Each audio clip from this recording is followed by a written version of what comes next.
আসসালামু আলাইকুম রহমতুল্লাহ। Welcome to Hridoy learning school. তো আজকের এই ভিডিওতে আপনাদের সাথে আলোচনা করব ঢাকা বিশ্ববিদ্যালয়ের ব্যবসায় শিক্ষা ইউনিটের পুনর্ভর্তি পরীক্ষার ফলাফল কবে নাগাদ প্রকাশিত হবে। তো তোমরা যারা পুনর্ভর্তি পরীক্ষা দিয়েছো, তো তোমরা অনেকেই দুশ্চিন্তায় আছে যে আমরা পরীক্ষা দিলাম, আমাদের ফলাফল কবে দেবে। বিপরীত দিকে এ ইউনিট বি ইউনিটের ফলাফল দিয়ে দিয়েছে, মেরিট দিয়ে দিয়েছে, তাহলে আমাদের ফলাফল কবে দেবে বা আমাদের মেরিট কবে থেকে শুরু হবে, তো এই নিয়ে তোমরা দুশ্চিন্তায় আছো। তো আজকের এই ভিডিওতে তোমাদেরকে সম্পূর্ণ ক্লিয়ার করে দেবো যে ঢাকা বিশ্ববিদ্যালয়ের ব্যবসায় শিক্ষা ইউনিটের পুনর্ভর্তি পরীক্ষার ফলাফল কখন দেবে। তো তোমরা যারা ভিডিওটি দেখছো, তোমাদের অনুরোধ প্রথম থেকে শেষ পর্যন্ত দেখার জন্য। তো চলো ভিডিওটি শুরু করা যাক। শনিবার 24 মে 2025 দ্য ডেইলি ক্যাম্পাস একটি বিজ্ঞপ্তি প্রকাশ করেছে যে ঢাবির ব্যবসায় ইউনিটের পুনর্ভর্তি পরীক্ষার ফলাফল হতে পারে কাল, অর্থাৎ আগামীকাল 25 মে তোমাদের ফলাফল প্রকাশ হওয়ার একটা সম্ভাবনা দিয়েছে। তো চলো দেখি বিস্তারিত।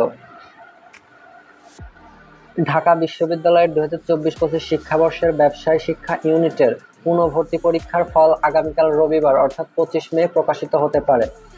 শনিবার 24 মে মুঠোফোনে বিষয়টি দ্য ডেইলি ক্যাম্পাসকে নিশ্চিত করেছেন ব্যবসায় শিক্ষা অনুষদের ডিন ও আন্ডারগ্রাজুয়েট প্রোগ্রামের প্রধান সমন্বয়কারী অধ্যাপক ডক্টর মাহমুদ ওসমান ইমাম।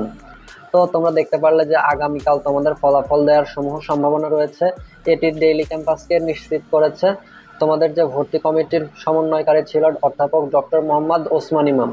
তিনি আরও বলেন, আমরা কাজ করতেছি, ফলাফল হলেই তো যা হয় না, বিভিন্ন প্রক্রিয়ার মধ্য দিয়ে যেতে হয়, কালকে না হলেও পরশু হবে। আমরা চেষ্টা করছি, ঈদের আগেই তো আমাদের সাবজেক্ট চয়েসের কাজটা শুরু করতে হবে। উল্লেখ্য, গত 8 ফেব্রুয়ারি অনুষ্ঠিত পরীক্ষায় এমসিকিউ অংশে 12টি প্রশ্নের সেট গরমিল ধরা পড়ে।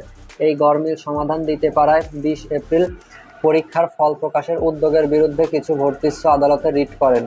এরপর হাইকোর্ট পরীক্ষার ফল প্রকাশের 2 মাসের জন্য স্থগিত আদেশ দেন এবং পরে বিশ্ববিদ্যালয় সাধারণ ভর্তি কমিটি 23 মার্চ এক বিশেষ সভায় এমসিকিউ অংশের পুনরায় পরীক্ষা নেওয়ার সিদ্ধান্ত নেয় এবং আদালতের অনুমতি চেয়ে আবেদন করেন।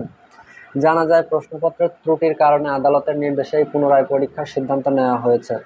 তো তোমরা দেখতে পারলে যে আগামীকাল তোমাদের ফলাফল দেবে এবং যদি কোনো সমস্যা হয় তাহলে পরশু তোমাদের ফলাফল দিয়ে দেবে ভর্তি কমিটি। তো তোমাদের ভর্তি কার্যক্রম ঈদের আগেই শুরু হয়ে যাবে। তো তোমরা যারা দুশ্চিন্তায় ছিলে, তোমরা এখন আশায় থাকতে পারো। তো আশা করি তোমাদের বোঝাতে পারলাম যে তোমাদের ভর্তি পরীক্ষার ফলাফল কবে দেবে। তো ভালো থাকো সবাই, সুস্থ থাকো, আল্লাহ হাফেজ।